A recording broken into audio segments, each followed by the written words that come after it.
England, which had separated from the Catholic Church. And of course, you know the story, they land in 1620 because one thing to remember, you might want to write it down, is that they bring entire families with them. So they come ready to settle and make a new settlement. Um, oh, the Puritans come after the Pilgrims and they want to purify. Um, and so they are wanting to have something even more pure in New England area. And their different colonies kind of fight with each other. Religious influence in New England. Feel free to read about this. They were really only tolerant of their own religion. Um, read through this.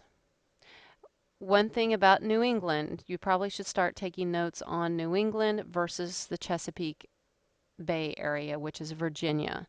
And Chesapeake Bay, you want to write that it was about the climate. It was disease-ridden. They lived a shorter amount of time. Um, they were settled by gold seekers, people who want to grow tobacco and gain wealth. They're not settled for religious reasons. So a lot of kids think of a Puritan as a settler, and that's only in New England. And that's really blown out of proportion. So in New England, very communally situated. They wanted to create a city upon a hill. Maybe that's in here somewhere.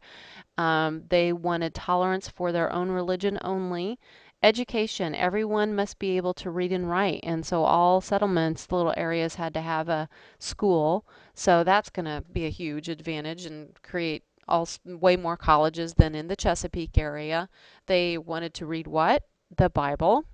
Very strong work ethic. So there's something called the Puritan work ethic, because to live in that cold New England way of life, you were working all the time. I suppose in the warm Chesapeake, you weren't freezing cold, but you could die of diseases. So there's something called the Puritan work ethic, like burning both ends of the candles. Um, don't waste good light, on something stupid. I forget what it is. And of course, there are dissenters. That is someone who goes against the church authority. Roger Williams was one. Anne Hutchinson, they questioned, she said, why can't a woman be a leader? Go Anne. They're banished from the colony, which doesn't sound that bad, but if you're sent out in the middle of nowhere back then, would have really stunk. He creates, they both actually go to Rhode Island, and it was initially called Rogues Island because they were rogues, meaning a rogue is someone who goes against the mainstream. So get it? Get it? Rogues Island, Rhode Island. So they're going to be fanning out of settlements definitely because they don't agree with everybody and want their own religious settlement. You can read this. This is called the Great Migration of English Pilgrims in the 1630s. Okay, this is good right here. Overview of the northern colonies, and they are these colonies right here. These become the northern ones, okay? Don't need to read them to you. New Hampshire, Massachusetts, Rhode Island, Connecticut. Okay, read through all of this. You should know these things. Don't need to read them to you.